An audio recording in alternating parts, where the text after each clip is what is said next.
pošto ste ušli u svetu geometrije jutros,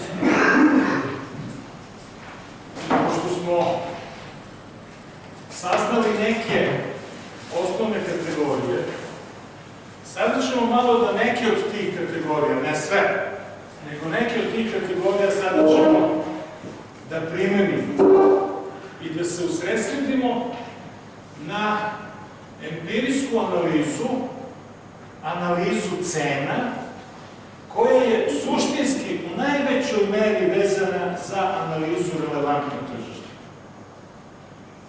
I ovaj blok je posvećen u potpunosti tome. Unutar ovog bloka ćemo razmotriti prvo korelaciju cena,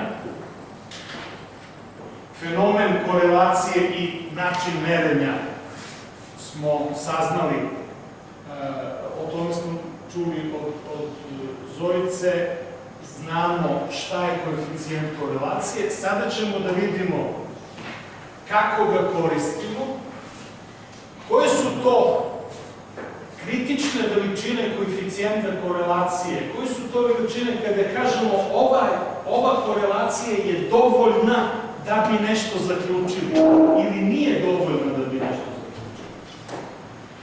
Zatim ćemo se baviti fenomenom lažne korelacije koga smo već videli jutros u opštim slučajevima.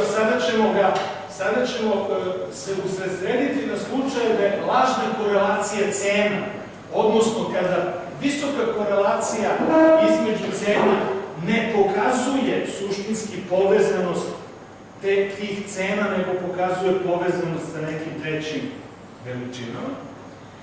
Zatim ćemo se baviti onim što će tek sutra biti objašnjeno u potpunosti. Ja ću da pokušam jedan, nije ni kratak kurs, nego samo uvodne napomene vezane za pitanje testa uzročnosti, jer jedna od bitnih poenti je sledeća. Koeficijent korelacije pokazuje stepen povezanosti dve promenljive. Da li stvaran ili lažan, to je druga stvar. Ali nam ne kaže ništa o smeru uzročno-posledične veze.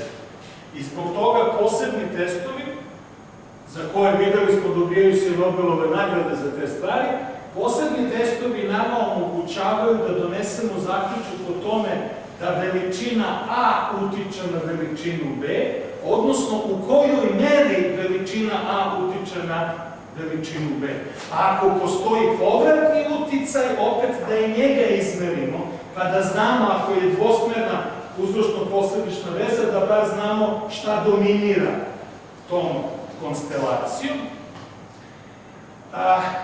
Bavit ćemo se pitanjem odnosa statističke značajnosti i ekonomske značajnosti. Statistička značajnost je danas načeta, bit će više reći sutra, odnosno u današnjem poslednjem času će biti više reći o tome kako se ona testira, ali jedna stvar o kojoj ćemo sada govoriti, to je ta razlika između statističke značajnosti i ekonomske značajnosti i na kraju ćemo povezati korelaciju cena sa testom hipotetičkog monopoliste, ključnim testom za utvrđivanje relevantnog tržišta.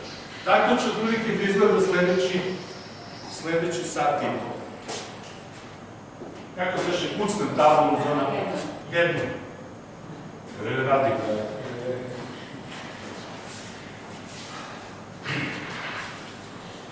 Suštinski samo ponavljamo ono što smo jutros prošli. Koeficijent korelacije uzima vrednosti između -1 i +1. Ako je koeficijent 0, to označava da ne postoji nikakva povezanost između dve promenljive, odnosno ako u korelaciju stavimo cene dva proizvoda, to znači da ne postoji nikakva povezanost cena dva proizvoda ili cena proizvoda dva proizvođača. Apsolutni nivo cena u ovoj analizi, apsolutni nivo cena nije bitan.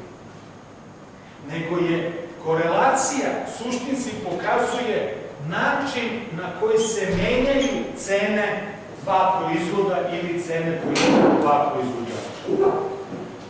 Dakle, može sistematski da bude cena proizvoda jednog proizvođača viša od cene proizvoda drugog proizvođača. Ali to za korelaciju nije bitno. Za korelaciju je bitno kako se one menjaju. Da li postoji regularnost u toj promeni, a pošto postoji razlika između njih, to jednostavno nije bitno. Jedino je bitan smer promene, da li je isti smer promene, da li povećanje cene jednog proizvoda prati, ne govorim za sad dovodi, nego prati povećanje cene drugog proizvoda ili smanjenje cene drugog proizvoda. I naravno, bitan je intenzitet te promene. Da li je koeficijent korelacije 0,19 ili je 0,90 i nešto. Naravno, kada sprovodimo ovaj test, nama je vrlo bitno pitanje kritične vrednosti koeficijenta korelacije. Ako ovim koeficijentom korelacije želimo da dokažemo da dva proizvoda čine jedno relevantno tržište, potrebno je, kasnije ćemo mehanizam objasniti, da cene ta dva proizvoda imaju da budu korelisane i da koeficijent korelacije bude pozitivan. Dakle, da cena jednog proizvoda prati rast cene jednog proizvoda, prati rast cene drugog proizvoda. Ali ključno pitanje je, a koliki to treba da bude koeficijent korelacije, da bismo mi zaključili da se radi o jednom relevantnom tržištu, suštinski jednom tržištu proizvoda. Tu postoje dve škole razmišljanja. Jedna škola razmišljanja koja kaže treba da se povuče jedna linija za sve proizvode, za sva tržišta i to je to, a druga škola kaže ne. U zavisnosti od specifičnosti tržišta, od specifičnosti proizvoda treba da se povuče linija koja će specifično biti određena za to tržište. I mi ćemo proći kroz primere gde se vidi kako se došlo do te specifične kritične vrednosti i koeficijenta korelacije. Postoje neki autori koji kažu sve iznad 0,5. Znači svaki iznos koeficijenta korelacije koji je iznad 0,5 nama omogućava da zaključimo da se radi o jednom proizvodu, odnosno o jednom relevantnom tržištu. Iako se to, ovo je nešto što postoji u literaturi, zabeleženo i u literaturi, objavljeno i u članku u ozbiljnom časopisu, ja lično nisam poznanica toga da se povuče jedna granica, pogotovo što ne znamo zašto je 0,5. Zašto nije 0,6? Ne samo to da se izmjena. Vrlo je bitna frekventnost podataka. Jedna je korelacija 0,5 da su podaci godišnji, a druga je 0,5 da su podaci mesečni i kratni. To su preduvide veličine. Apsolutno. I onda doći ćemo do toga kako se prave specifične kritične veličine. Dakle, iako se ovo pojavio u literaturi, taj 0,5, njega ozbiljne analize ne uzimaju taj 0,5 kao nešto što je zaista kritična veličina, već se služe raznim suštinskim trikovima. Pazite, vi sada dolazite, rešavate određena pitanja, dovijate se kako da nešto uradite. Evo sada malo da se igramo grafike. Pogledajte cene tri proizvoda, hipotetičke cene, hipotetička tri proizvoda, zato smo ih i nazvali A, B i C, da uopšte ne razmišljamo o čemu se radi. Pogledajte kako cena proizvoda A, ova puna linija, i cena proizvoda B, ova tačkasta linija, kako one u velikoj meri prate jedna drugu. Između njih postoji ta apsolutna razlika o kojoj sam pričao. Ali ta apsolutna razlika nije bitna. Ona je možda proizvod toga da je jedan proizvod, u ovom slučaju proizvod B, kvalitetniji, ili je, kako se to zove na novosrpskom, premium brand, ili je nešto od... Postoji nešto što omogućava da on stalno drži cenu višu od cene drugog proizvoda. Ali za nas je ključno da se te cene kreću na isti način. I to što se te cene kreću na isti način, to nama pokazuje da ta dva proizvoda možda jesu jedno relevantno tržište. Nasuprot tome, proizvod C ima potpuno drugojačiju regularnost u kretanju cene. Kada padaju cene proizvoda A i B, cena proizvoda C raste.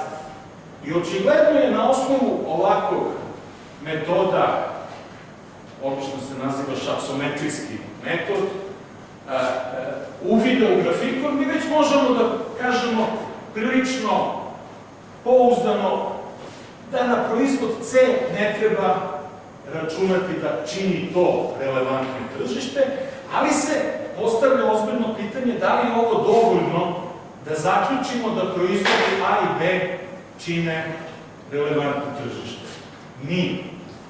Nije nam dovoljno da gledamo grafikone, moramo nešto i da...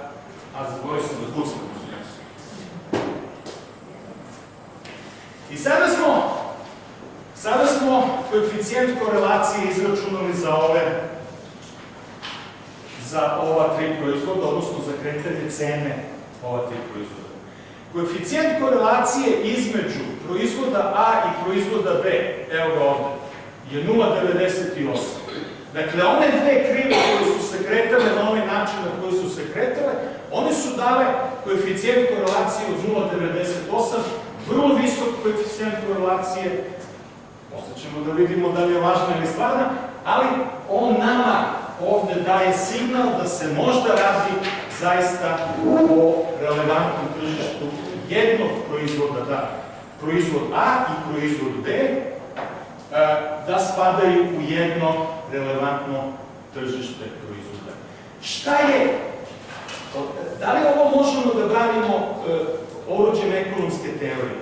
Možemo. Jer šta je? Pogledajte, ako su ta dva proizvoda, ako ona čine jedno relevantno tržište. Šta znači to? To znači da su oni bliski supstituti. Ako su oni bliski supstituti, onda će cena njihova da se kreće u istom smeru. Zašto? Pretpostavimo da je došlo do nekog šoka i da je odjedanput cena jednog bliskog supstituta otišla gore. Znači, ne samo da postoji ona razlika, nego odjedanput ta razlika postala veća. Šta će da se dogodi? Kupci će da napuste kupovinu tog proizvoda i da pređu na kupovinu ovog drugog proizvoda. Povećat će se tražnja za prvim proizvodom, što znači da će proizvođač prvog proizvoda imati podsticaj da poveća svoju cenu, a proizvođač drugog proizvoda je ostao bez kupaca, pa će onda snižava svoju cenu i opet će se na kraju uspostaviti ravnoteža.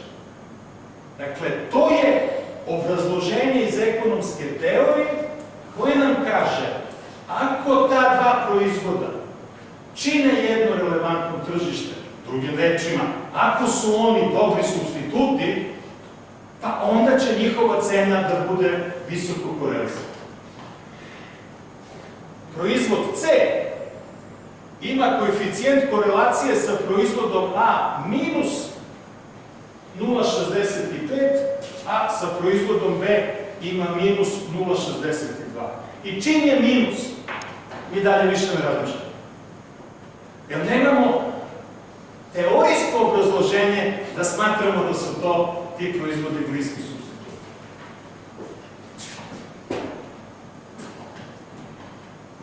Naravno, prva analiza je rađena za 3 proizvoda.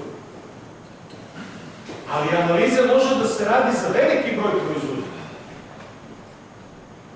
Koeficijenti korelacije mogu za veliki broj proizvoda da se izračunavaju. I onda pogledajte, onda mogu određeni proizvodi da se grupišu. Naprimer, A, B i C u ovome imaju međusobni koeficijenti korelacije proizvoda A, B i C su svi preko 90.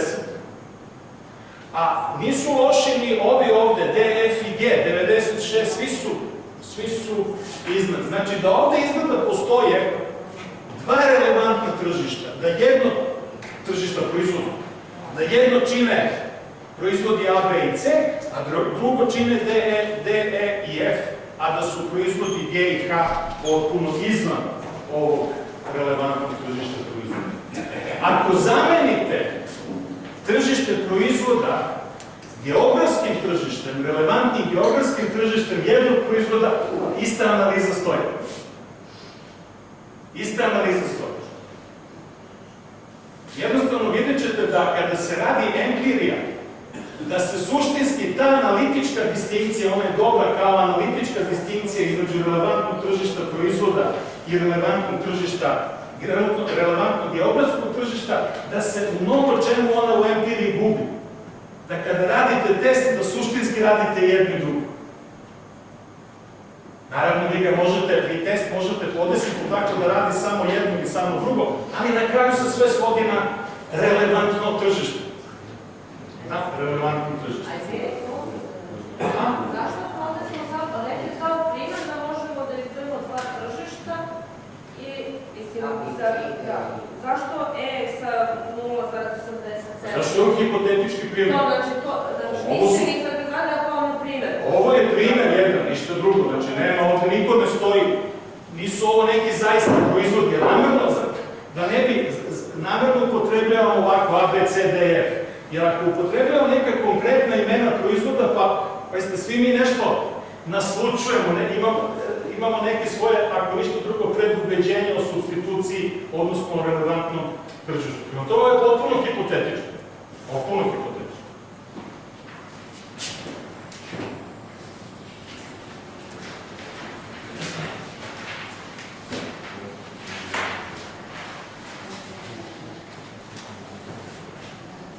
Tri vrlo bitne slučaje.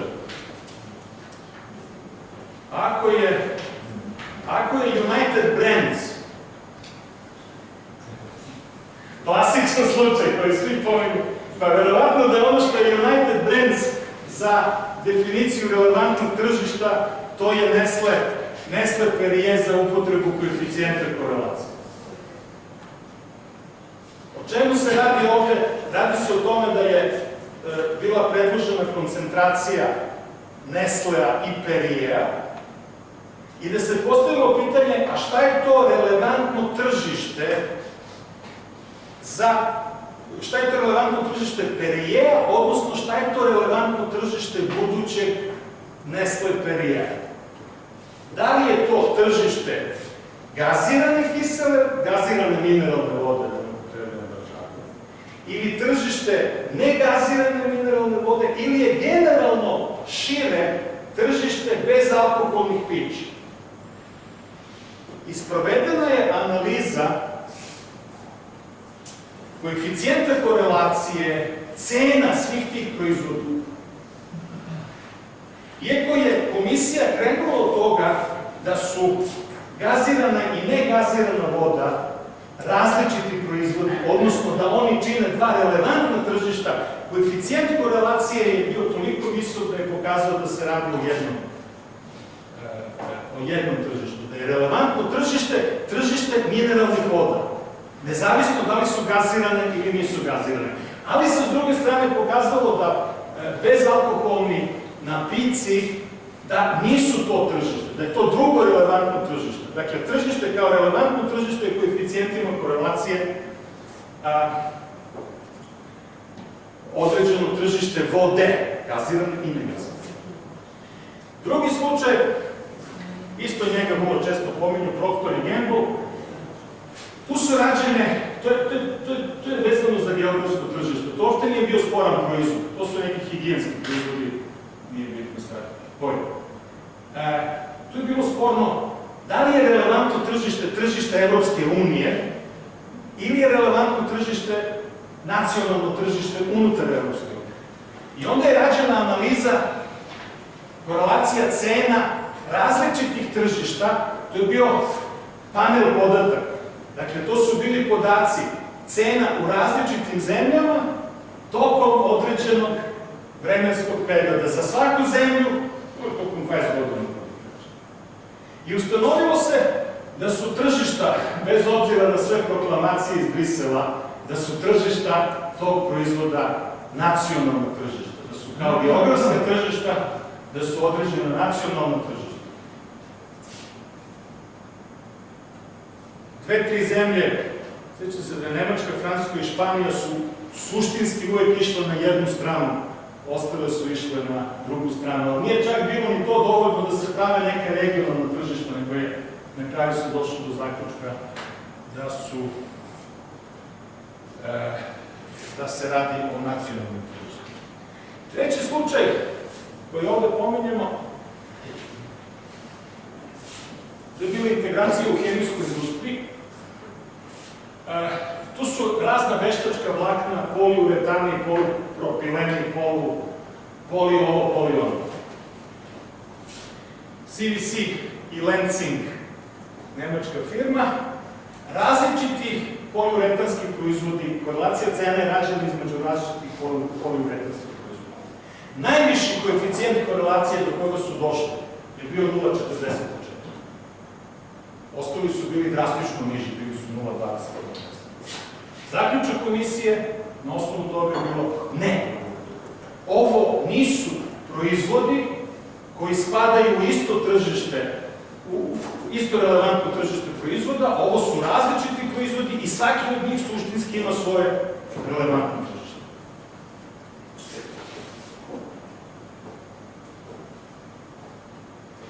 I sada dolazimo do pitanja koje smo već načeli. A koja je to kritična vrednost? Koja je to kritična vrednost kada mi kažemo da ovo je dovoljno, ovo nije dovoljno? I komisija je u jednom, kad kažem komisija, po tim podrazumom Evropsku komisiju.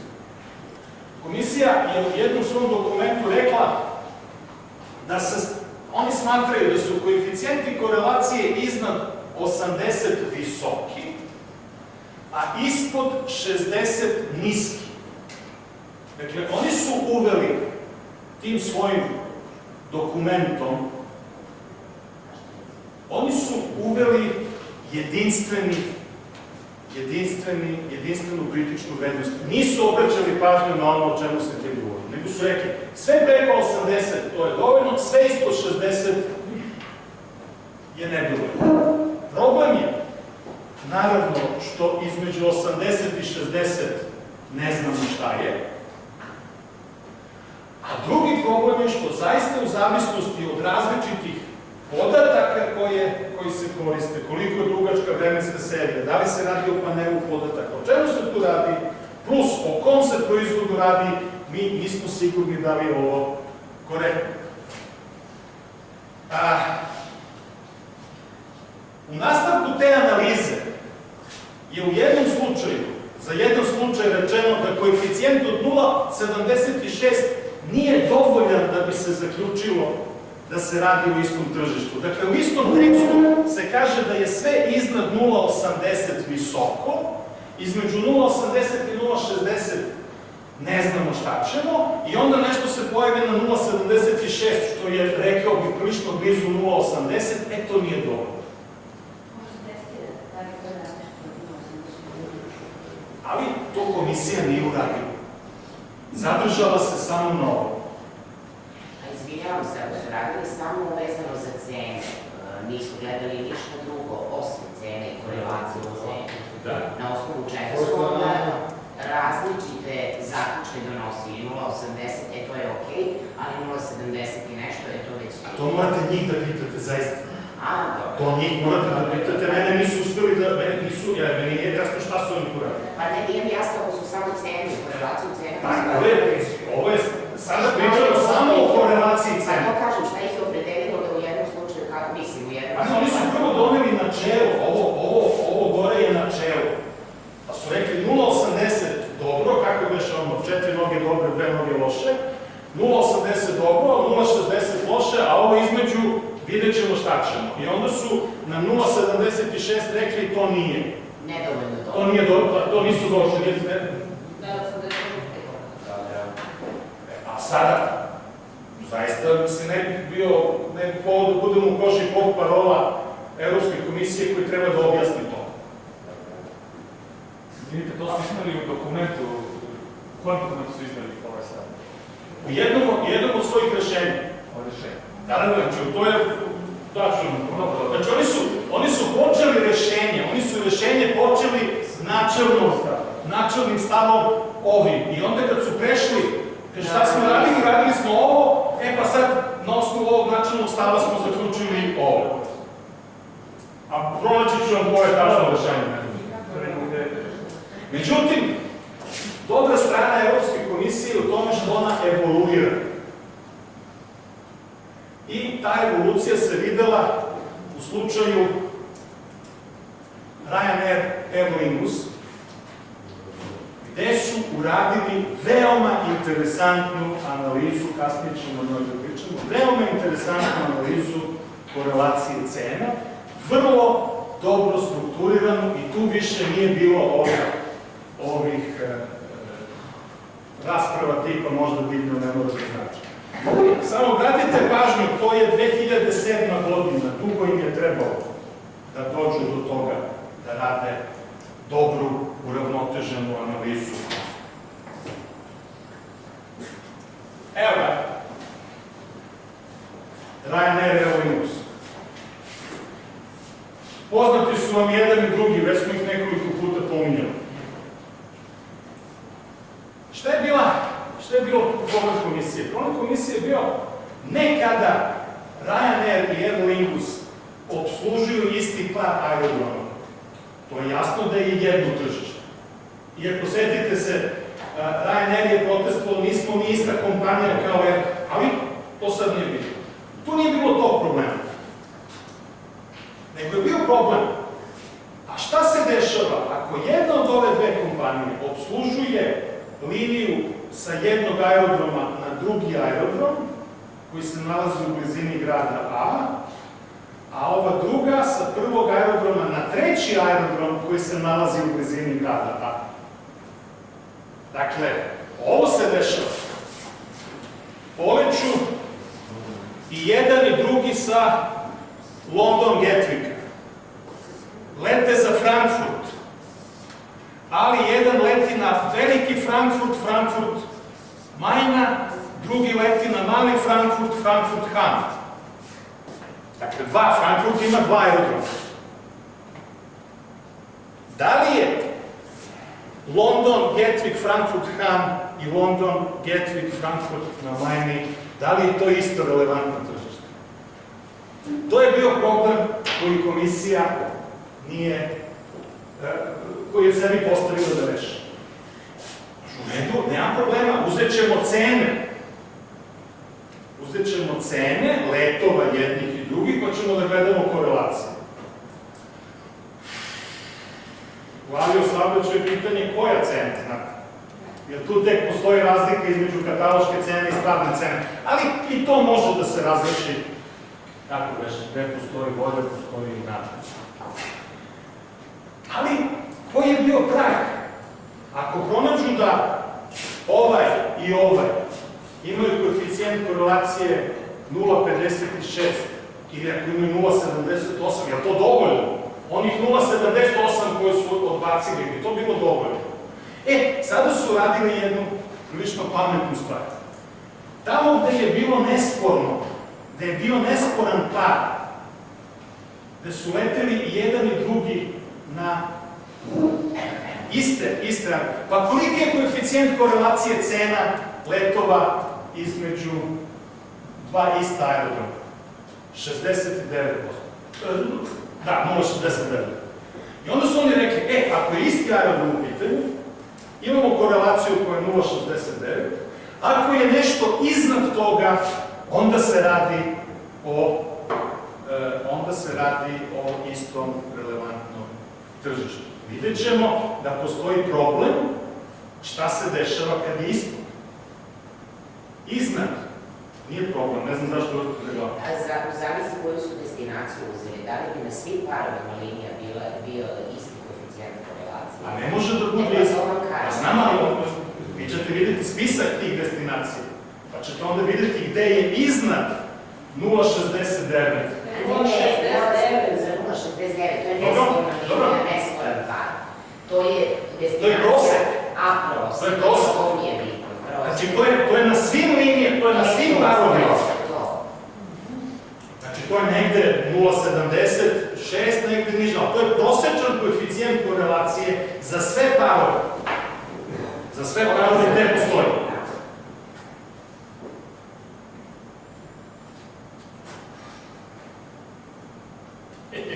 Sad malo trčimo ispred rude, ali moramo. To je dobra analiza. Evo da, kad ja hvalim Evropsku komisiju, moraju da dobro uradim. To je dobra analiza. Oni su tu obratili jedno od strašno bitnih pitanja, to je pitanje lažne korelacije zbog istih troškova. I doći ćemo do toga da lažna korelacija može da bude posljedica istih troškova koje trpe oba konkurenta. A avioprevoznici su za to rođeni ili njima najveći varijabilni trošak goriva. Dakle, velike promjene cene goriva, gde jedan i drugi avioprevoznik neminovno menjaju svoje cene, to dovodi do visokog koeficijenta korelacije, iako uopšte jedan leti za London, Peking, drugi leti Pariz, Šangaj, nema veze jedno s drugim, ali postoji ogromna, vrlo visoka korelacija cena. Ovde su, vidjet ćemo i kako se to radi. Dakle, pitanje istih troškova je obrađeno, jer ono može da bude izvor lažne korelacije. Ovde je obrađeno. Drugo pitanje je pitanje sezonalnosti. Postoji jaki sezonski karakter aviosaobraćaja, mnogi drugi delatnosti. Ako postoji jaki sezonski karakter, govorimo o sezonskom karakteru tražnje pre svega, to dovodi do zajedničkog kretanja cene, iako se ne radi uopšte o istom proizvodu. Izvinite, kako su analizirali utjecaj tih troškova na korelaciju? Možete sačekati malo, ja kažem već, samo sam ovde, objasnit ću vam kako je to rađeno, ali moramo korak po korak. Postavljeno je, u ovoj analizi je postavljeno pitanje stacionarnosti, to ćemo kasnije nešto malo više o tome, pitanje stacionarnosti ovih serija. I konačno, uvedena je jedna jako bitna stvar.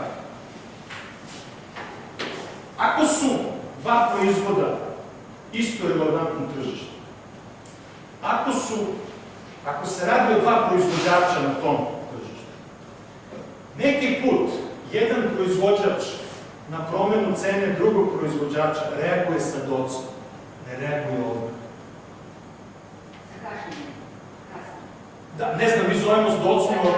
Da li, docom je kašnjenje? Da, kašnjenje, znači ne reaguje odmah, treba da zakasni ili zadocni, koji već termin upotrebljavamo, 2 meseca, 3 meseca, koliko već. Ako gledamo bez te docnje, bez tog kašnjenja, ako gledamo i pravimo analizu, onda nećemo vidjeti da postoji korelacija.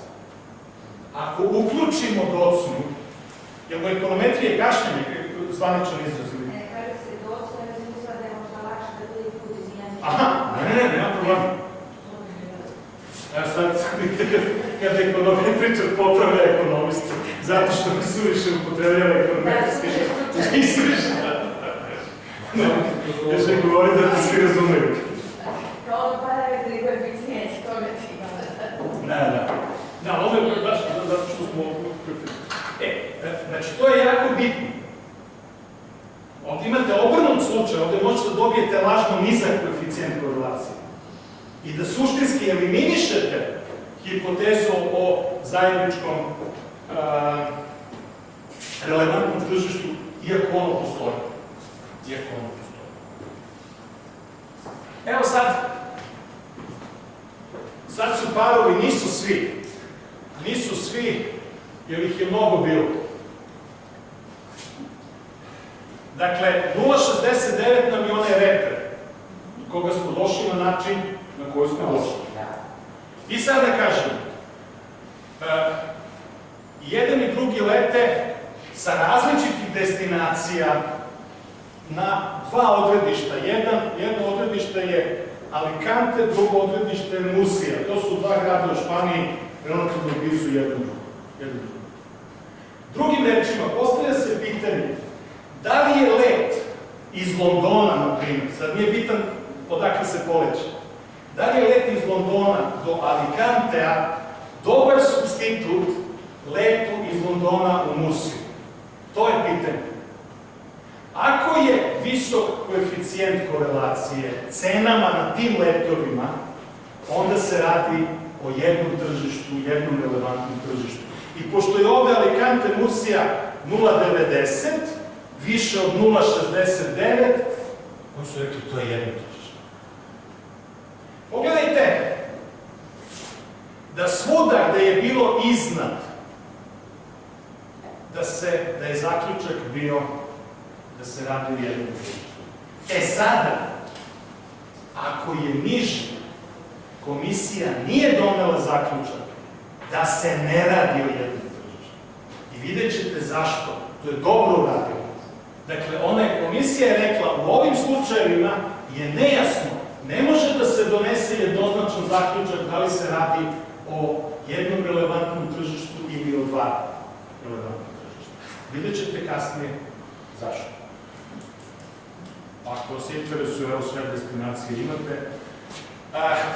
Ovo je jedan izuzetan fenomen. Ovde London ima 4 aerodroma. Jedan par je bio London Heathrow sa bilo kojim drugim gradom, drugi par je bio ovi aerodromi u celini, sva preostala 3 sa drugim gradom, koeficijent korelacije samo 0,9. Uopšte nisu, drugi aerodromi u Londonu nisu konkurenti, odnosno nejasno je, što bi rekla komisija, da su konkurenti. Izvinjam se, kada sam da prijeveti pogledati kod Frankfurta je 0,50 kod Londona 0,9. Što je čvorište jače, to je koeficijent korelacije manje. Ne mora da znači uopšte. Ne, ja samo primećujem da je ovde u pitanju to.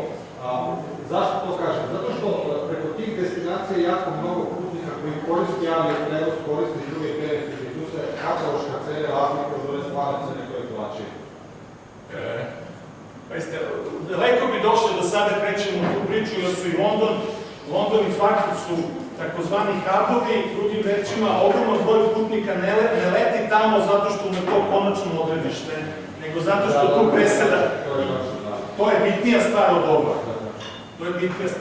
Ali, ovdje sam, da ne zalazim u veliku priču vezano za hubove, oni imaju drugi sistem potpuno u tome svemu. Ovo je dobra analiza, ovo je komisija dobro uradila. Vidite da vas pitam, baš London, to je jako nizak ovaj koeficijent, zašto je to nejasno? Ja sad, kažem, objasnit ću vam u sledećim slajdovima, mislim. Zato što postoji metodološki problem. I upravo postoji ta asimetrija, da ako je iznad, onda je jasno da je jedno tržište. Ako je ispod, nije jasno da se radi o dva. Ne može da se donese jednoznačan zaključak. Vidjet ćete, na primjer, jednu zaštitu.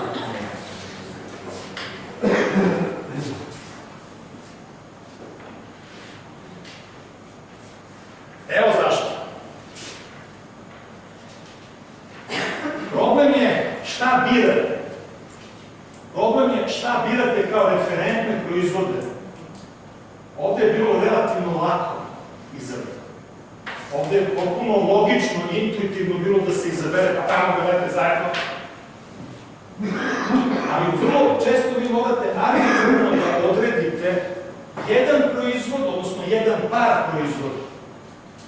Da nađete tu odgovarajući koeficijent korelacije, pa da onda on bude reper. Ali pazite, taj koeficijent korelacije može da bude i suviše visok ili i suviše nizak. Naročito, ako je, može da određeni proizvodi, ako je on isuviše visok, onda će drugi proizvodi koji imaju visoki koeficijent korelacije bi bili proglašeni da nisu isto relevantno tržište. Ajmo opet na proizvode A, B i C. Mi arbitrarno na početku moramo da odredimo par. Ovde je bilo relativno lako zato što je bila logika u tome. Kažemo da par nam je proizvodi A i B. Taj nam par da 94% koeficijent korelacije. Onda gledamo AC. On nam daje 91. Ako primenimo ovaj prag od 94, mi bi morali nešto što je 91 da eliminišemo. I zbog toga je ovaj test je takozvani jednostrani test, neće biti, ne znam da će biti prilike da uđemo u razliku između dvostranih i jednostranih, ovo je jednostrani test. Idite na gore. Nemojte da idete na gore. Pokazuje, dakle, jednostrani test pokazuje kada jeste, ali ne pokazuje kada nije. Zato što su... Pogledajte koliko ima uvek, to je sad, samo se vraćamo na ono pitanje od jutrosta, kako to da su dva ozbiljna tima došlo do različitih rezultata. Pa zato što vi u empirijskoj analizi, vi vrlo često morate da donosite određene arbitrarne odluke vezane za nešto. I jako je bitno kada je ta analiza urađena da su potpuno jasne te odluke, da onaj koji čita analizu zna na kojim se odlukama ona bazirala. A komisija je u slučaju Ryanaira to uradila. To je jedna od najboljih odluka komisije, jedna od najuravnoteženijih, bogatijih odluka komisije.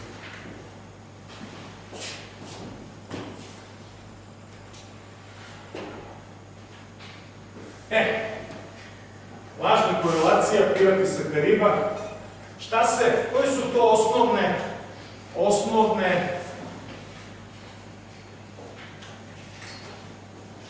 problemi, osim lažne korelacije, postoji drugi problemi primene koeficijenta korelacije. Dakle, prvo su ti zajednički troškovi, koje smo govorili, znači mogućnost da zbog postojanja zajedničkih troškova postoji visoka korelacija između cena proizvoda koji uopšte ne čine isto relevantno tržište. Dakle, cene proizvoda koji uopšte nisu supstituti. Jedino, oni na strani troškova imaju mnogo zajedničkih, na strani tražnje nemaju gotovo ništa. Znači, to je jedna stvar. Drugo je sezonski karakter tražnje, koji opet dovodi do istog problema. Nestacionarne vremenske serije, neću da otvaram celu temu. Poenta je u sledećem, postoje određeni trendovi.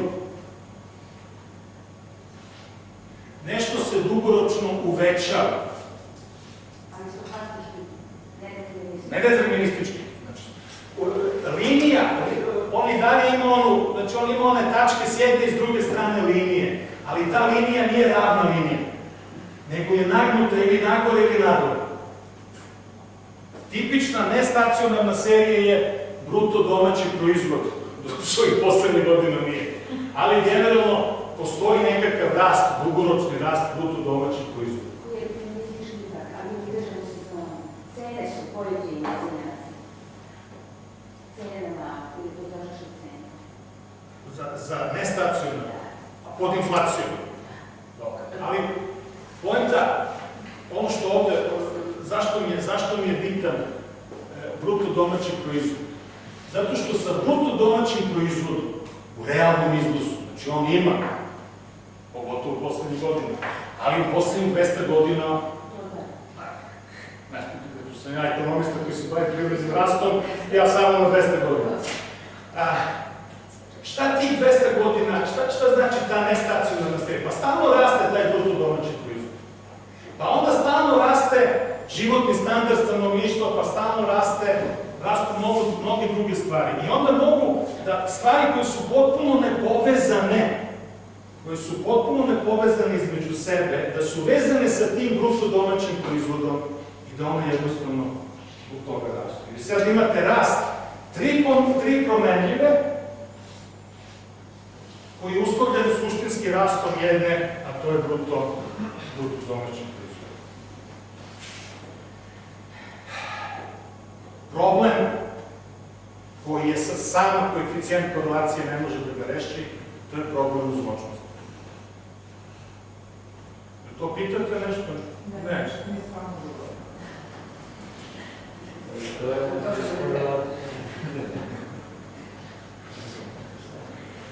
To je problem uzročno-posledične veze. Za nas je ta uzročno-posledična veza bitna, jer pazite šta je uzročno-posledična veza između dva proizvoda. To je konkurentski pritisak. Ako jedan proizvođač obara cenu, ulazi u rat cenama, pa on je uzrok toga da drugi proizvođač isto obara svoje cene. Dakle, tu postoji vrlo jasna uzročno-posledična veza. A ta uzročno-posledična veza je suštinski nešto što nama omogućava da zaključimo da se radi o istom tržištu. Jer konkurentski pritisak postoji samo na jednom relevantnom tržištu. Ako su tržišta različita, ne postoji konkurentski pritisak.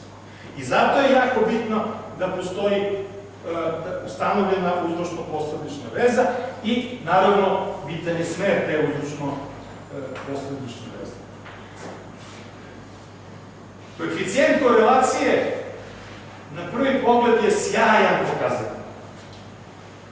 Sjajan pokazatelj iz jednog sjajnog razloga imamo podatke. Obično nije veliki problem napraviti podatke o cenama. Sada nećemo kojim cenama. I obično skaču svi odmah i kažu sad ćemo da uradimo korelaciju između ovih cena i vidjet ćemo da li se radi o jednom relevantnom tržištu ili više. Polako. Treba se rešiti svi ovi problemi. Da bi ta analiza bila pouzdana, da biste tu analizu mogli da odbranite, inače, kao što reče Zorica jutros, što je svaki program počeo od Excela ima podprogram za izračunavanje koeficijenta korelacije, ubacite serije, pretisnete dugme, kako su prečanski pravilno kaže, i dobijete koeficijent korelacije, a pogledajte šta sve može iza tog koeficijenta. Taj koeficijent je pouzdan. Samo slučajno može da se dogodi da imate ludačku sreću, da ništa od ovih problema ne postoji i da možete taj koeficijent da prihvatite. A to se ne radi u ozbiljnim analizama. Ne mogu se naviknuti mnogo kucati. Ja sad je najlepše kad se vratim u CLD, sve što kucam ono tamo tablu, ovo je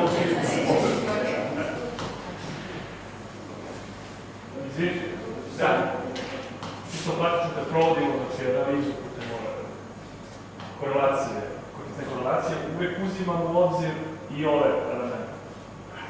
I sad idemo gore. Se ispite kao kriterij. I sada idemo tačku, ovo je bio spisak, a sad taj spisak razbijamo pa gledamo kako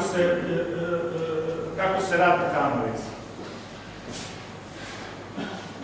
Problem zajedničkih troškova, odnosno zajedničkih inputa, ili srpska reč za input je utrošak, ali retko ko više to upotrebljava.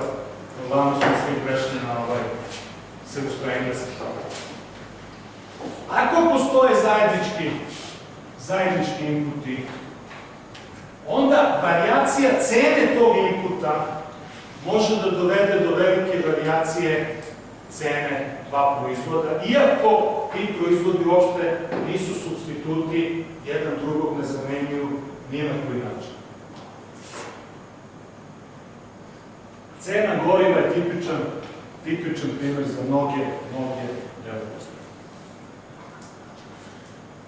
U slučaju svih avioprevoznika to je tako. Dakle, bez obzira da lete ovamo ili onamo, svi imaju isti problem i svi će svoju cenu prilagođavati troškovima goriva. Šta onda radimo? To je sad bilo ono pitanje, kako se rešavamo toga? Evo kako se rešavamo toga. Već jedan korak napred, napravimo u odnosu na ono što je rađeno jutros. Ali mislim da, tu mislim da smo tu negde. Dakle, formira se jedan regresioni model gde se kaže, ovo je sad unikatna kombinacija ćirilice i latinice. Dakle, cena u godini T ili u mesecu T, sve jedno, Y, u prevodu na ekonometrijski jezik Y. Alfa je, boga mi, alfa i ovde i tamo, to je onaj slobodni plan, to je onaj alfa nula. Kod beta nula. Ako je video. Da. Znači, šta je ta? Pa to je, kaže, kolika bi bila cena proizvoda da je cena ovog utroška jednaka nula. A bila bi dalje neka, zato što postoje drugi utrošci. I zato je ovde alfa, odnosno beta nula, iz onog modela veći, odnosno može se očekivati da će biti veći od nula. Sad imamo ovde beta i tamo je bio beta. Beta je koeficijent, a ovde nam je pokazatelj x, cena tog istog utroška koje imaju dve kompanije. Dakle, ovo je cena avioprevoza na liniji, a ovo je cena goriva.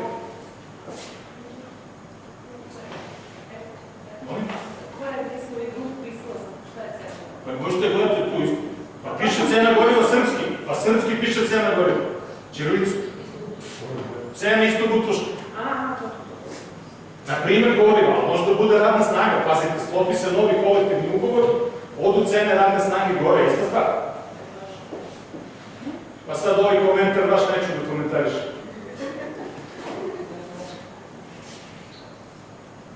I šta mi kažemo ovde? Mi kažemo, ajde da vidimo koji deo promene cene proizvoda može da se objasni promenom cene tog istog utroška različitih proizvođača. A sve ono što ne može da se objasni, pa to je ova greška koju ja iz nekog razloga sa eta označavam, ti označava sa u. Epsilon. Dobro. Ovo je onaj slučajni član, slučajna greška ili rezidual, kako ga neko još naziva. Dakle, jedan deo promene cene ja mogu da objasnim promenom cene istog utroška, a jedan deo ne mogu rezidual. Taj rezidual je to što ja ne mogu da objasnim. Ali dobra strana je, odlično što ne mogu da objasnim, jer onda je meni ovaj rezidual u stvari ona varijacija koja ne može da se objasni promenom cene, varijacijom cene istog utroška. I onda ja pravim novu regresiju, odnosno, nema potrebe da radim regresiju, nego radim korelaciju samo reziduala. Znači, reziduala jednog proizvoda, odnosno jednog proizvođača sa rezidualima drugog proizvođača. Molim? To se radi koje je? Ne, mnogo će da se radi. Ne, ako će se... Jer očišćeni uticaj... Očišćeni uticaj inputa. A sad mi ne znamo, ako se radi, pazite, pojento je sledeće, ako se radilo o lažnoj korelaciji, onda reziduali neće biti korelisani. Ako se radilo o dobroj korelaciji, a onda će ta korelacija reziduala da opstane na visokom nivou. I na taj način smo sigurni da jednostavno mi više ne može da se stavi primjer da niste uzeli u obzir iste troškove, zajedničke troškove. Ne, uzeo sam kako? Na ovaj način. Dakle, koeficijent korelacije se izračunava za reziduale koji su dobijeni ovom regresiju i na taj način je eliminisan uticaj promene cena zajedničkog inputa, zajedničkog utroška.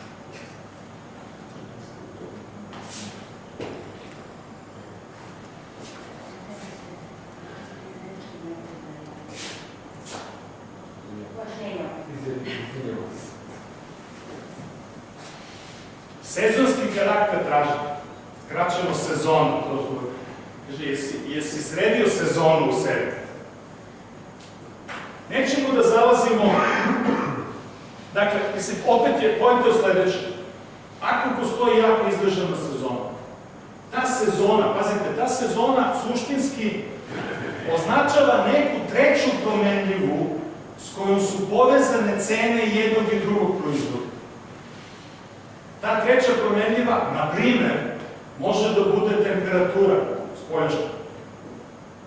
Zašto je sezona sladoleda? Zašto su cene sladoleda više leti?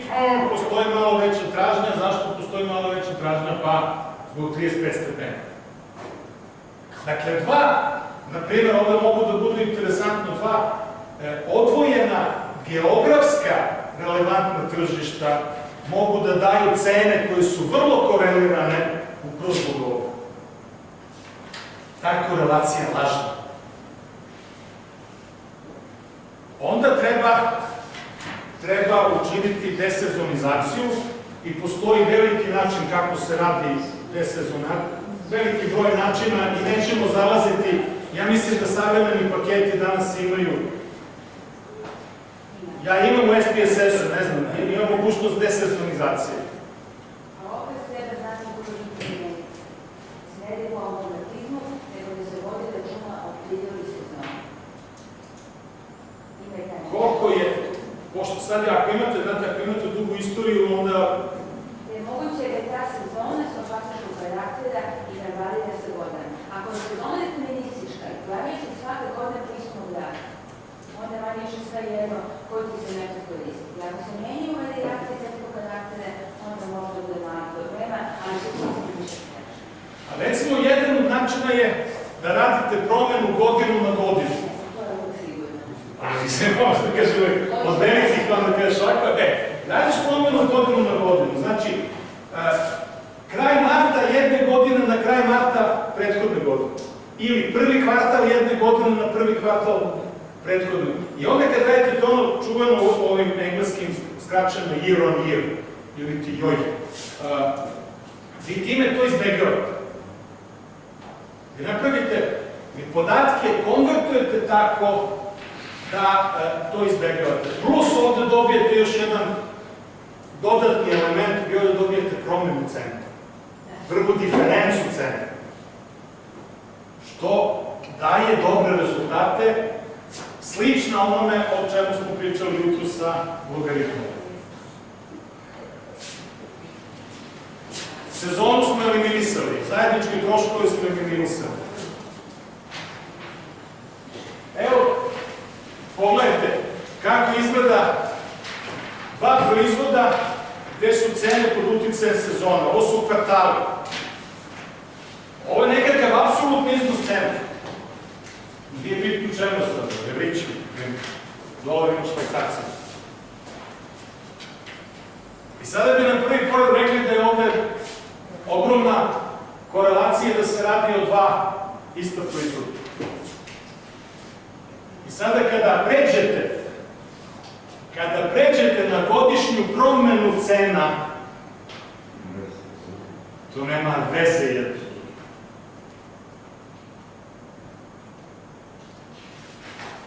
Eto do čega može, ako se ne radi, ako se ne obrati pažnja na sezonu, do čega može da dovede.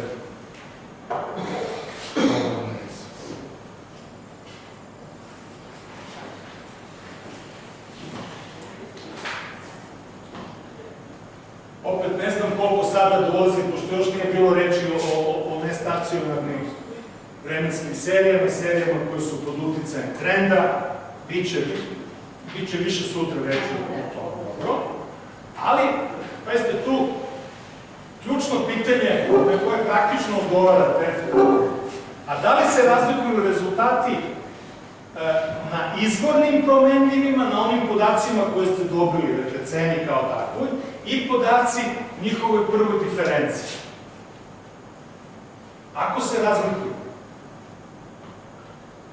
serija je nestacionarna. I mi sumnjamo, mi sad ne znamo, Mi smo pokušali sada, Zorica i ja smo pokušali da iznesemo tipičan primer nestacionarne serije. Pa se čak i tu smo se razlikovali malo, ali smo otprilike tu negde, ali vi za neke serije u načelu, vi ne znate da su one stacionarne ili nisu stacionarne. Vi dobijete seriju, vremensku seriju, cenu jednog proizvoda, cenu drugog proizvoda. Cene proizvoda su kandidati za nestacionarnost broj 1, ali vi to ne znate. I vi napravite jednostavan test. Uradite koeficijent korelacije sa izvornom veličinom. I onda uradite koeficijent korelacije sa prvom diferencom. Prva diferencija je promena cene u vremenu. Dakle, sad ćemo da napišemo.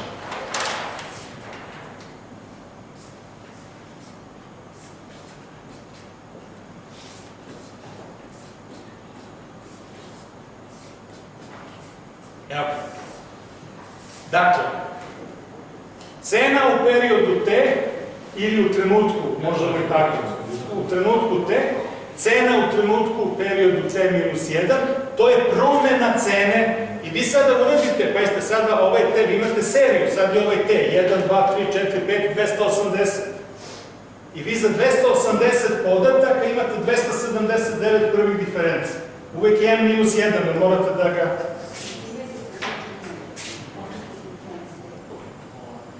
Dakle, ako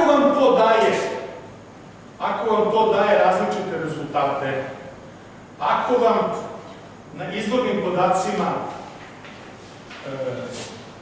ako imate visoki koeficijent, a na diferencama imate niski koeficijent, znači da se radi o nestacionarnoj seriji. A šta se onda radi? Hoćemo ipak... Ja sam ovako lepo rekao na kraju. Testiranje stacionarnosti se vrši odgovarajućim ekonometrijskim testovima, vidi stranu tu i tu. Ne znam koju blizu.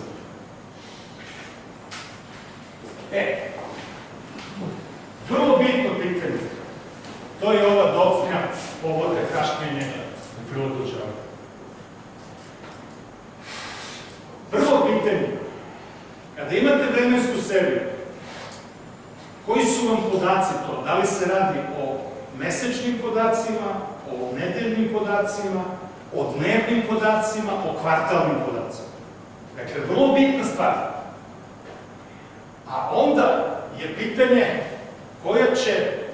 koja će docnja da se upotrebi. Kod docnje šta radimo? Pa, jednostavno,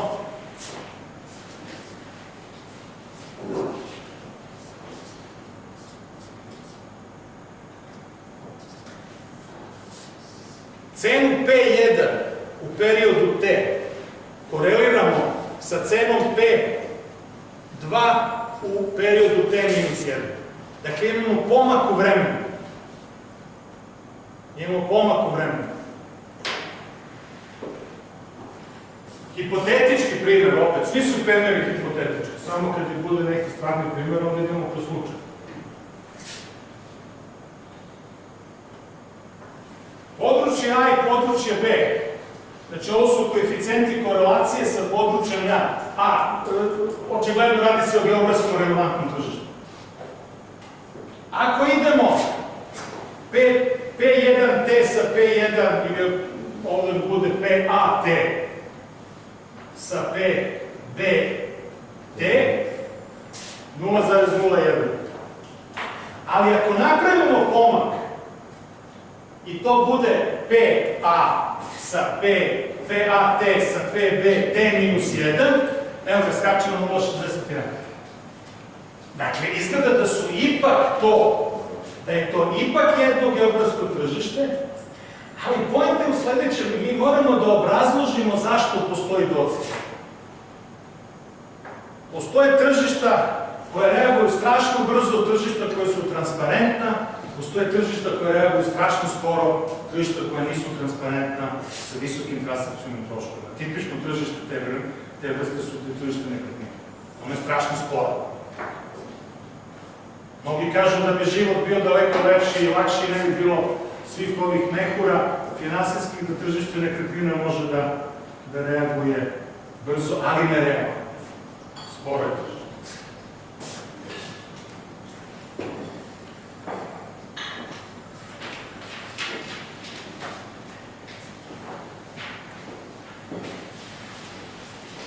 Već smo pomenuli ovo nekoliko puta. Šta je ključ?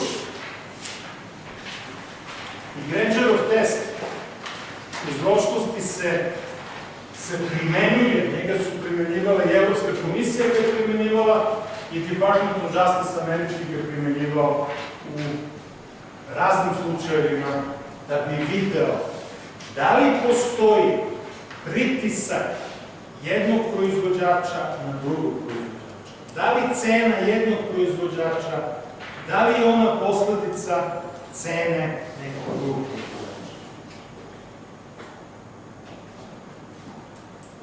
Ali nećemo o tehnici više, zato što moram prvo uvek zaboraviti ovo. Samo osnovne stvari o tome, nećemo zalaziti u veliko. Dakle, suštinski se ono kako se primenjuje u analizi tržišta. Naprave se dva regresiona modela. U jednom regresionom modelu imate cenu jednog proizvoda kao nezavisna promenljiva, izvinjam se, kao zavisna promenljiva, onu koju objašnjavamo, a objašnjavajuće promenljive su cene tog proizvoda u prošlosti. Dakle, tog istog proizvoda u prošlosti. I sada gledamo rezultat te regresije. U kojoj meri cene iz prošlosti tog proizvoda mogu da objasne sadašnju cenu. A onda na tu regresiju dodajemo cenu drugog proizvoda, isto iz prošlosti. I poredimo rezultate te dve regresije. Odnosno, nas interesuje u kojoj meri je dodavanje ove druge cene, odnosno cene drugog proizvoda, povećalo stepen objašnjenosti promene cene prvog proizvoda. Prva velika primjena toga u Evropskoj uniji, to je bio Mannesmann slučaj, opet se pravila analize relevantnih tržišta u slučaju koncentracije iz 1994. godine. Hipotetički, ovo je sad opet sve hipotetički. Pogledajte,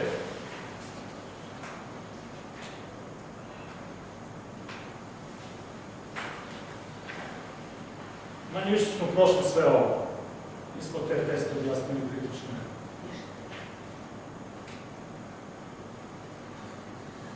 Sve. Intuitivno. Kad je te statistika iznad 2, ona je dobra, kad je ispod 2, ona nije dobra. Drugim rečima. Da, apsolutno. Tu se radi o takozvanoj statističkoj značajnosti. Ocena parametra, mi ne znamo da li je ocena parametra statistički značajno različita od druga. Nama test pokazuje kolika je verovatnoća da je ona statistički značajno različita od druga. Zorica, ti uskoči momenta koja napravuje neki teže faul. Za lakše faulove. Da, dakle, ako je ona na nivou 2, mi možemo odbaciti pretpostavku da, znači, mi prihvatamo pretpostavku da je različita od 0, odbacujemo pretpostavku da je ista 0 sa verovatnoćom od 95%. Znači, uz rizik od 5% da smo pogrešili, kažemo ovo je različito od nula. Suštinski, kada gledate regresione rezultate, gledate da li je preko 2 ili nije preko 2. Pogledajte ovaj prvi slučaj. Vi imate vrlo visoke statistike, te statistike za ovo je sve proizvod Y. Dakle, cena proizvoda Y je regresirana na cenu proizvoda Y u prvom prethodnom periodu, u drugom prethodnom periodu, u trećem prethodnom periodu. I dobijeni su ovakvi rezultati. Očigledno da se radi o vrlo jakoj, čvrstoj vezi cene proizvoda u prošlosti sa cenom proizvoda u sadašnjosti. Ako dodamo cene proizvoda X, šta dobijemo? Dobijemo suštinski vrlo malo. Za ovu ne znamo ni da li je različito od nula. Ovu takođe ne možemo da odbacimo nultu hipotezu uz rizik od 5%. Za ovu kažemo, pa dobro, ona statistički i nije toliko loša, ali pogledajte, apsolutna vrednost parametra je prilično niska. I onda ono što je jako bitno, koeficijent determinacije, koji je u stvari mera objašnjavanja promenljive, koja kaže našu zavisno promenljivu smo izabrani nezavisno promenljivim, objašnjavajućim promenljivim, objasnili sa 97,7%. Kada smo dodali cene ovog drugog proizvoda, ništa nismo. I ovo je suma kvadrata reziduala, to je u stvari onaj ukupni rezidual, on se suštinski vrlo malo umanji. Dakle, na osnovu ovoga mi možemo da zaključimo da ne postoji uzročno-posledična veza od X ka Y. Međutim, pogledajte ovu situaciju.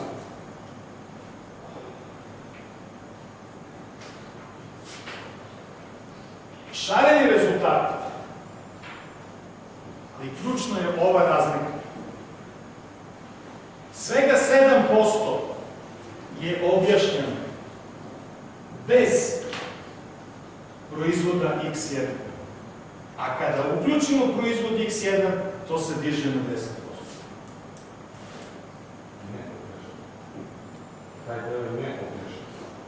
Ne, neobjašnjeno je 90% je neobjašnjeno, ali se povećao, smanjio se neobjašnjeni deo.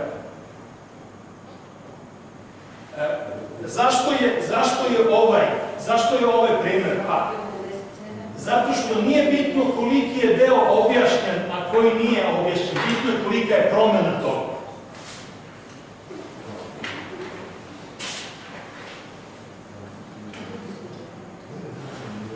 Ako još jedno. Molim?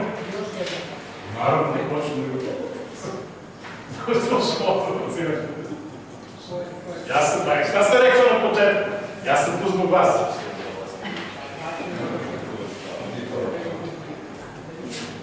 Koeficijent ovaj R2, to je koeficijent determinacije i on pokazuje koliki deo zavisne promenljive variabiliteta, koliki deo promene variabiliteta ili promene zavisne promenljive je objašnjen variabilitetom izabranih nezavisnih, odnosno objašnjavajućih promenljiva. To je ono pitanje, a koliki je rezidual? Suštinski se ovo na drugi način se meri što je manji rezidual, što je manji deo neobjašnjen, pa to je veći koeficijent determinacije. Sad se vraćamo na onaj prvi slučaj. U ova dva slučaja, i u jednoj i u drugoj regresiji, na prvom smo slučaju sad, pazite, i u jednoj i u drugoj regresiji koeficijent determinacije je veoma visok, 0,99. Ali šta je poenta? Poenta je što je on praktično isti i kada se uključe cene drugog proizvoda i kada se isključi cene drugog proizvoda. Dakle, time što smo drugi proizvod uključili među objašnjavajuće promenljive, nismo objasnili ništa. To je suština.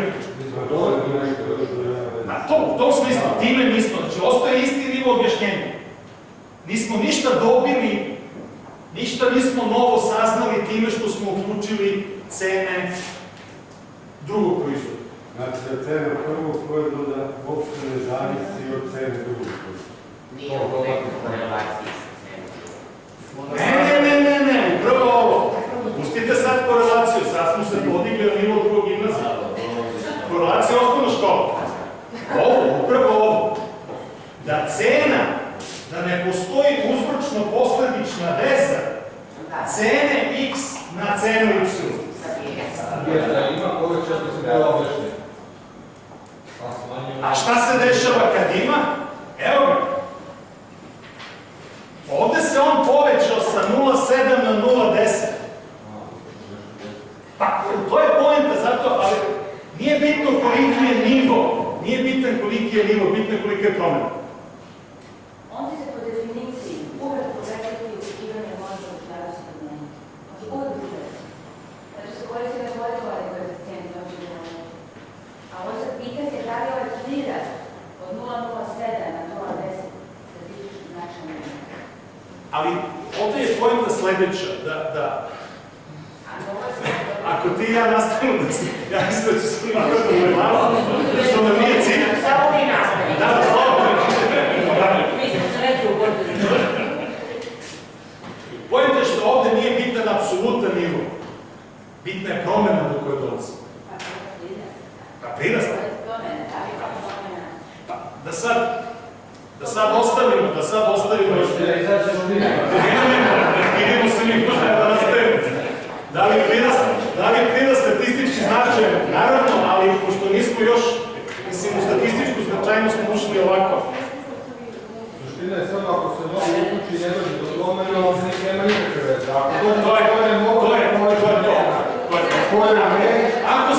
Ako se uključi novi proizvod, znači okrećemo, ako se uključi ne novi proizvod, nego cena drugog proizvoda, ako se uključi i nema promene, beže, gotovo, nisu isto. A jel mogu ja da ispravim na testi? Samo još malo da objasnite. To sledi. Ima koče. Mogu se vam da vas pitam nešto.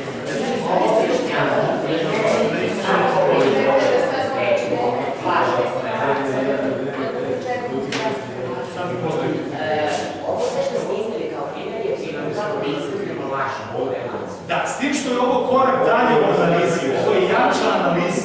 Ne, u redu je, ali mi i dalje imamo problem eventualno sa definisanjem kritične vrednosti koeficijenta. On je ostao. Pa to mi se pomuči smo ovoliko, a ono nam i dalje ostaje kao otvoren problem gde može da dođe i dalje do problema. Dobro se čini da je to isto case by case.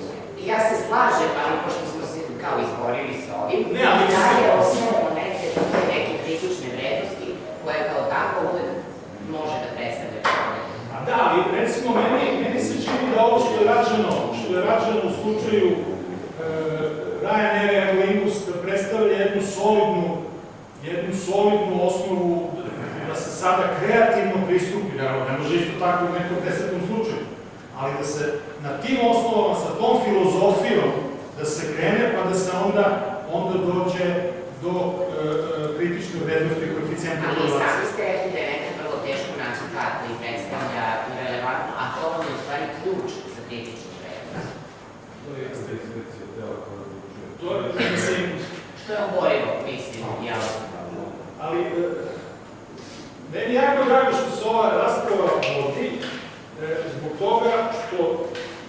da osjećate da oni koji su, ako je neko hteo da vas ubedi, da je uvođenje ekonometrije, on je deus ex machina, koji će da sve reši.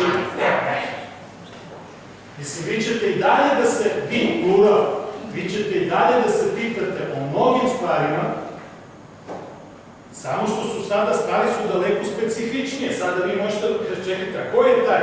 Kako ćemo da odredimo taj kritični prag, kritičnu vrednost, odnosno prag koeficijenta korelacije? Kako ćemo da izaberemo ovaj par? Koji je to par? A mislim, to ne može ni jedan program da vam reši, to morate da rešite. To je ta diskrecija koju ima telo nadležno za primjenu zakona konkurencije. Pa onda ako se pokrene, ako se idemo dalje na sledeću instancu, pa onda sud to procenjuje. Sud generalno ne. Kažu, čekaj, ovo jeste razborito, ovo nije razborito. I setite se ovog sudije s početka. Ko je rekao, evo ovo sve. Niste me ubedili. Ali to je onda vezano i za tržište, jer vi, na primjer, nekog da radi bilo isti case sa Evropskom komisijom ili bilo gde gde je već određena koeficijent korelacija određenih proizvoda, ušte ne mora znači da će na našem tržištu ti proizvodi isto tako se ponašati. Naravno, prvo je to. To je cela, mislim, zbog toga je ovo uniformno određivanje praga. Potpuno proizvod. Ne, mislim, pa jeste sve je, ovde je zaista sve od slučaja do slučaja, ali je bitno da vidimo kako, znači kako to radimo. Kako to radimo? A ne sad da se kaže 0,5 pa udri. Dobro, možemo dalje. Možemo.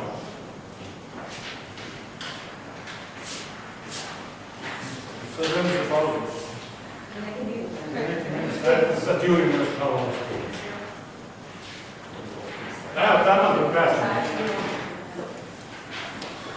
Potpuno nesvesno. Da, pa ne, krenuli smo.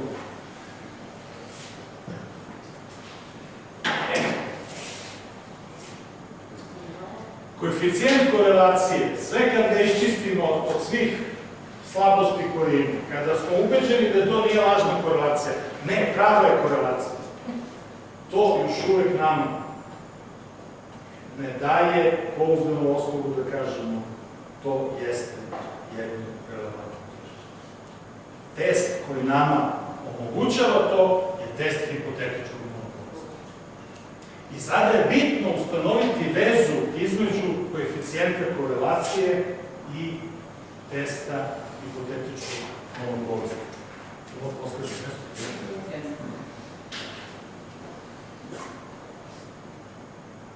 Koeficijent korelacije pokazuje povezanost cena,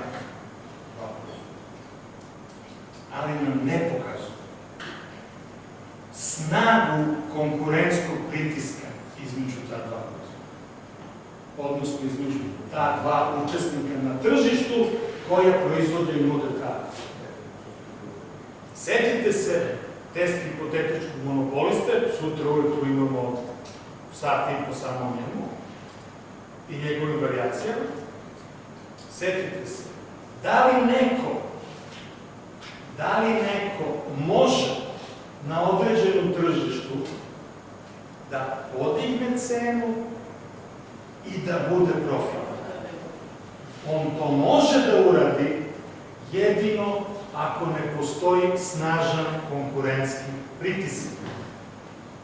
Ako postoji visok koeficijent korelacije, onda mi sumnjamo, pretpostavljamo, nagađamo da takav pritisak možda ipak postoji, ali nismo sigurni. Nismo sigurni. I zbog toga moramo u sve ovo što smo prošli, moramo i druge testove, pre svega test hipotetičkog monopoliste u njegovim različitim varijantama, o čemu ćemo sutra da ga primenimo, jer tek onda možemo biti ne apsolutno sigurni, onda nema apsolutne sigurnosti, tek onda možemo biti, naš zaključak je da smo sa većom verovatnoćom odredili, dobro utvrdili relevantno tržište. 4 sata.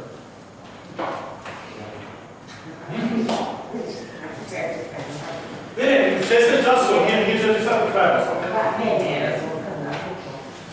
ja sam kada samo da vidim da nama, recimo za tehničke teste monopoliste nam je potreban odredne elastične stražnje, što je elastično stražnje i je nam neophodna korelacija. Ne. Sjajno. Znači sutra radimo, sutra ćemo da krenemo kod testa hipotetičke monopoliste. Šta su ulazi, kako se dolazi do tih ulaza, znači sopstvena, cenovna, unakrsna, kako se dolazi do tih podataka, to će u stvari biti primjena regresivnog ovog modela koji danas završavamo, pa primjena tog osnovnog regresivnog modela će biti najviše na elastičnosti, suštinski dobijanje podataka o elastičnosti, pa onda kad tu elastičnost uzmete, onda se usloračeno igrate, onda imate onu matricu, odnosno algoritam testa hipotetičke monopoliste, pa ćemo to sutra malo dovarimo. Ali ovo vam suštinski ne treba vam ovo. Ali zašto ovo nije loše? Pa nije loše da ovo može relativno jednostavno. Sve ovo može relativno jednostavno da se uradi. A pitanje je koliko ćete moći da nabavite podataka, pouzdanih podataka koji su vam potrebni za input, za test hipotetičke monopoliste. Zato ovo je jako bitno i kao nekakva rezervna pozicija, ako ono ne može da se uradi iz nekog razloga, a neki put nije loš ono, provrtaš pa vidiš šta ćeš, gde treba da ideš, na što treba da obratiš pažnju, obično. Molim? Sve ovo izračunamo, mi smo na pola. A niste još? Ali sad ćete na dobrom putu za kafu. Moram samo da se...